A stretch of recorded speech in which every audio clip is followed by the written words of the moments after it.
प्रशांत जी, किसी भी सरकारी ऑफिस में चले जाइए दिल्ली में, आईएएस ऑफिसर, आईएफएस ऑफिसर, हमारे न्यूज़ मीडिया में सारे न्यूज़ चैनल सब कुछ बिहार के लोग ही चलाते हैं। ये भी एक बहुत बड़ा भ्रम है। और नहीं, जब हर जगह आप जाएंगे ना, कस्टम्स, इनकम टैक्स, हर जगह अगर ये सब चला सकते हैं, अगर बाकी संस्थाएं चला सकते हैं, तो ऐसे क्यों है कि बिहार में नहीं चला सकते? मैं आपको बता रहा हूँ, एक बहुत बड़ा ये भ्रम है कि बिहार से बड़े आईएएस आईपीएस होते हैं बहुत लोग। आईआईटी मैं बता रहा हूँ, जो भी रिजल्ट्स आते हैं सब बिहार के होते हैं। उसको ध्यान से देखिए जरा। आईएएस आईपीएस आईआईटी वो कर रहा है जो बिहार का है लेकिन बिहार से बाहर चला गया है। बिहार से आईएएस आईपीएस आज से 20 साल पहले बनते थे। पटना जैक्सन हॉस्टल से 5 लोग तब करते थे, एक साइंस कॉलेज के कैवेंडिश और फैराडे से लड़के तब करते थे जब वहां पढ़ाई होती थी। आज बिहार से जो आईआईटी कर रहा है वो बिहारी है, लेकिन वो कोटा में जाके कोचिंग कर रहा है।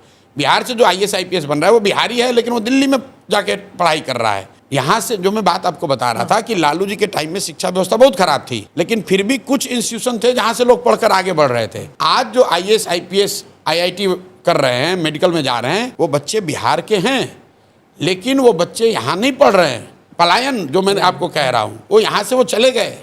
10वीं 12वीं के बाद परिवार ने अपना जमीन, चूंकि शिक्षा को लेकर लोगों के मन में ये है कि भाई गरीबी से निकलना है तो हमको आईएएस आईपीएस बनना है, हमको लाल बत्ती चाहिए। ये गांव-गांव में क्लीसेड है, तो लोग अपना ज़मीन बेच कर भी जा रहे हैं। आप दिल्ली में जितने भी कॉलोनी है जहाँ लोग कोचिंग ट्यूशन कर रहे हैं, उसमें बहुतायत बिहार के लोग हैं। हाँ। कोटा में बहुतायत बिहार के लोग हैं। इंजीनियरिंग करने वाले किसी कॉलेज में आप बेंगलोर में जाइए, तमिलनाडु में जाइए, सब बिहार के लोग हैं। तो वो तो बिहार में होता तब बिहार का फायदा होता तो ना। आप क्या करेंगे अगर सरकार में आएंगे, अगर आप मुख्यमंत्री बनेंगे, तो इसको कैसे? पहली बात कि मेरे मुख्यमंत्री की बात नहीं है, जन सुराज ने जो फंडामेंटल 3 बातें कही हैं कि 15 साल से कम उम्र के बच्चों के लिए बिहार में इतनी अच्छी शिक्षा की व्यवस्था बनाई जाए कि वो व्यवस्था पर बोझ न बने। और उसके लिए हम लोग 2 काम कर रहे हैं। पहला तो ये कर रहे हैं कि हर गांव में स्कूल बनाने के बजाय हर प्रखंड में कम से कम हम लोग 5 विश्व स्तरीय विद्यालय बनाना चाहते हैं, जो नेतरहाट का मॉडल यहाँ पर बिहार में है। बिहार में नेतरहाट एक विद्यालय रहा है, अभी झारखंड में चला गया है। एक विद्यालय से 1500 से ज़्यादा आईएएस आईपीएस बने हैं, और उस विद्यालय में जाने वाले ज़्यादातर लोग मध्यम या निम्न आर्थिक वर्ग से लोग आते थे। तो हम लोग का लक्ष्य ये है कि बिहार में हर प्रखंड में कम से कम 5 अच्छे विद्यालय ऐसे जरूर बनाए जाएं जहां पर विश्व स्तरीय पढ़ाई हो। और इन 5 विद्यालयों को बनाने के लिए भी मैं कह रहा हूं कि मुझे 5 साल लगेंगे, क्योंकि हर साल जो यहाँ बजट उपलब्ध है उसमें मैं 1 विद्यालय को बढ़िया बना सकता हूँ। अगर आप 5 विद्यालय बनाएंगे तो उससे क्या होगा? तो पूरे स्कैंडिनेवियन कंट्री में ये मॉडल है कि rather than taking good school to the every village, take kids to the good school. जो शहरों में जो होता है, दिल्ली में आप बैठे हैं, आपके घर के बगल में स्कूल नहीं है, स्कूल आपसे 10 किलोमीटर दूर है, आप अपने बच्चे को गाड़ी से या स्कूल बस से भेजते हैं। तो जन सुराज का मॉडल ये है कि हर प्रखंड में कम से कम 5 अच्छे अगर विद्यालय बना दिए जाए और स्कूल बस की सुविधा दे दी जाए, तो 20 मिनट से ज़्यादा किसी को ट्रैवल नहीं करना पड़ेगा, और ये व्यवस्था 5 वर्ष में बनाई जा सकती है। हम लोग का लक्ष्य है कि 10 साल में हर प्रखंड में 10 ऐसे विद्यालय बनाए जाए, हर साल 1, क्योंकि हमारे पास 15 से 20 हज़ार करोड़ रुपया ही ऐसा हम लोग स्पेयर कर सकते हैं जो कि इस पर खर्च हो। अब आप ये कहिए कि भाई आप 10 साल में इसको बनाएंगे तो दूसरों का क्या होगा, उनकी जीवन तो उनका रुकना नहीं है। उसके लिए हम लोग जो व्यवस्था बना रहे हैं, जो वेस्ट में व्यवस्था है, कि गरीब लोगों को ये सुविधा दे दी जाए कि अगर आप अपने सरकारी विद्यालय से खुश नहीं हैं अपने इलाके के, तो आप अपने बच्चे को प्राइवेट स्कूल में भेजिए वहीं पर, और उसका जो एक रेगुलेटेड फीस है वो सरकार की ओर से दिया जाएगा। कुछ लोगों का ये कहना है कि अरे भाई ये कीजिएगा तो सब प्राइवेट में जाएगा। बिल्कुल नहीं जाएगा। अगर पटना में आज यहाँ बैठे लोगों को मैं पूछूं कि भाई तुम साइंस कॉलेज में पढ़ोगे कि प्राइवेट कॉलेज में पढ़ोगे, 100% लड़के कहेंगे मैं साइंस कॉलेज में पढ़ूंगा। अगर आपसे पूछूं कि आपका लड़का पटना मेडिकल कॉलेज से मेडिकल करेगा कि रमैया से करेगा, रमैया का फीस भी सरकार भरेगी, तो आप कहेंगे नहीं भाई हमको तो पटना मेडिकल कॉलेज में जाना है। ये पूरे वर्ल्ड ओवर प्रूवन चीज़ है। तो हम लोग ये कह रहे हैं कि ये लोगों को ये अवसर दे दिया जाए कि अगर आपके एरिया में सरकारी विद्यालय के सेवा से आप खुश नहीं हैं तो आप प्राइवेट में पढ़ाइए, प्राइवेट का फीस हम लोग देंगे, क्योंकि सरकारी स्कूल भी फ्री नहीं है। हाँ। ये लोगों का नोशन है कि सरकारी विद्यालय फ्री है। भाई सरकारी विद्यालय को चलाने में औसतन यहाँ एक बच्चे पर करीब प्राइमरी विद्यालयों का खर्चा आ रहा है 850 रुपया प्रति विद्यार्थी। 60,000 करोड़ रुपया खर्च हो रहा है, और जितने बच्चे उसमें पढ़ रहे हैं प्रति विद्यार्थी अगर आप निकालेंगे तो 850 रुपये खर्चा आ रहा है। और जो वहाँ पर प्राइवेट स्कूल है उसका खर्चा 400 है, 300 है, 250 है। तो व्हाट वी आर सेइंग, जो सरकारी विद्यालय है उसको अगले 5 से 10 साल में इतना अच्छा बनाया जाए कि वो एस्पिरेशनल विद्यालय बन जाए, और तब तक जो गरीब लोग हैं उनको ये सुविधा दी जाए कि आप प्राइवेट में अपने बच्चे को पढ़ाइए, उसका रेगुलेटेड फीस सरकार देगी। तो जो बजट अवेलेबल है अभी हम लोग के पास, उससे उसको हम लोग 3 भाग में बांटना चाह रहे हैं। एक 15 से 20 हज़ार करोड़ रुपया हम लोग ये नए वर्ल्ड स्केल के स्कूल बनाना चाहते हैं, उस पर खर्च करना चाहते हैं। हर साल 550 विद्यालय बनाएंगे, तो अगले 5 साल में 2500, अगले 10 साल में 5000 विद्यालय बन जाएंगे। उस पर करीब करीब 5 लाख करोड़ रुपया हम लोग खर्च करना चाहते हैं। ऐसे तो अब 3 इलेक्शन जीतना होगा आपको। हम इलेक्शन जीतने के लिए काम नहीं कर रहे हैं। देखिए कोई आकर जब तक आप इलेक्शन नहीं जीतेंगे तब करेंगे 10 साल की बात कर रहे हैं, एक इलेक्शन अभी और एक इलेक्शन बाद में। जिस दिन काम कर दिया तो दूसरा इलेक्शन अपने आप बैठ के जीतेंगे, उसकी चिंता नहीं है। मैं उनमें से नहीं हूँ जो ये कहेगा कि मैं आऊँगा और कल बिहार की व्यवस्था सुधर जाएगी। नहीं सुधरेगी। अगर आपको वर्ल्ड क्लास स्कूल बनाने हैं तो उसके लिए 10 साल का प्लान होना चाहिए, 5 लाख करोड़ रुपए लगेंगे, और उसको मैं बता रहा हूं कि इंक्रीमेंटली कैसे 10 साल में किया जाएगा।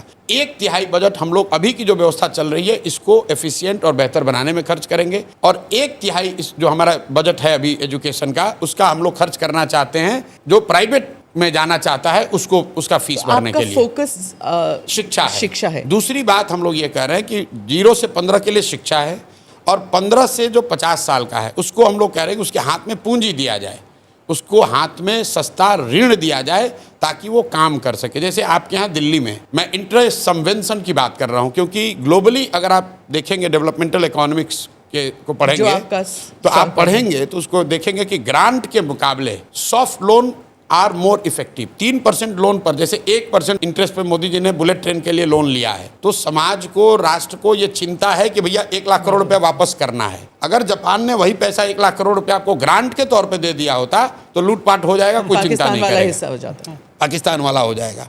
तो ये ग्लोबली प्रूवन मॉडल है कि ग्रांट जब आपको मिलता है तो आप उसको रिस्पेक्ट नहीं करते हैं। तो बिहार में हम लोग इंटरेस्ट सबवेंशन स्कीम लाना चाहते हैं, जहां आपको 10%, 12% ब्याज ना देना पड़े, 4% ब्याज देना पड़े। अगर आप रोजी रोजगार का अवसर यहाँ पैदा करेंगे, पहले आप 3 फंडामेंटल चीज़ समझिए। 0 से 15 में हम चाहते हैं कि बच्चों के लिए पढ़ाई की व्यवस्था इतनी अच्छी हो कि वो आगे चलकर व्यवस्था पर बोझ ना बढ़े। 15 से 50 के लोगों को हम लोग वो पूंजी उपलब्ध कराना चाहते हैं ताकि वो अपने पैर पर खड़ा हो। वो पूंजी आएगा कहाँ से, वो मैं आपको बता रहा हूँ। और 50 साल से ऊपर के जो लोग हैं, जो ना पढ़ सकते हैं ना रोजी रोजगार कर सकते हैं, वो करीब करीब 1.5 करोड़ की आबादी है। उसके लिए मैं चाहता हूं कि 2000 रुपये महीने की व्यवस्था हो जाए ताकि वो बेसिक डिग्निफाइड लाइफ जीत सके। फंडामेंटली यही 3 बात कह रहे हैं। अब आप ये कह सकते हैं कि ये इतने बड़ी जो सबसे बड़े 15 से 50 का समस्या है कि इनको रोजगार कैसे दोगे, पलायन कैसे रुकेगा, इनको पूंजी कहाँ से आएगी। इसके लिए सिंपल बात है, बिहार में लोगों का पलायन इसलिए हो रहा है क्योंकि यहाँ से पूंजी और बुद्धि का पलायन हो रहा है। पूंजी का पलायन का मतलब ये नहीं है कि हम बाहर से इन्वेस्टमेंट लाएंगे। पूंजी का पलायन का मतलब ये है, आप समझिएगा कि सीडी रेशियो जो है, जो रिजर्व बैंक जारी करता है, देश में अभी सीडी रेशियो है एवरेज 70, अभी हुआ था 74, तो देश में हंगामा हुआ, भाई कम करो, ज़्यादा पैसा दिया जा रहा है। बिहार में सीडी रेशियो 1990 से पिछले साल तक है 40%। इसका मतलब क्या है कि हर साल बिहार से, पिछले साल बिहार से करीब करीब 2.25 लाख करोड़ रुपया बैंकों ने बिहार के लोगों का यहाँ से ट्रांसफ़र किया है दूसरे राज्यों में, वहाँ पर रोजी रोजगार के लिए। तो तेलंगाना में सीडी रेशियो, आंध्रा में, गुजरात में, तमिलनाडु में, केरल में सीडी रेशियो कितना है? 90, 95, 100, 105। नहीं है ना, इसीलिए तो इंडस्ट्री कैसे कोई लेना देना नहीं है। इन्वेस्टमेंट तो उसी में जा रहा है। नहीं, बिल्कुल नहीं। आप तो इतनी बड़ी पत्रकार हैं, आप जाकर देखिए कि जितनी बैंकिंग, HDFC जितना बैंक लोन देता है वो तो 2/3 लोन रिटेल लोन है, वो SME का लोन नहीं है, वो इंडस्ट्री का लोन नहीं है। सारी जो बैंकिंग इंडस्ट्री है, 70% इंडिया की इकोनॉमी, 64% तो सर्विस सेक्टर में है। रिटेल भी तो नहीं रिटेल है, तो उसके लिए कंजम्पशन बढ़ना चाहिए। यहाँ पर आप अपने बच्चे को पढ़ाना चाहते हैं, उसके लिए लोन लेना है, उसके लिए इंडस्ट्री की क्या ज़रूरत है? आप मोटरसाइकिल खरीदना चाहते हैं, उसके लिए आपको पर्सनल लोन चाहिए।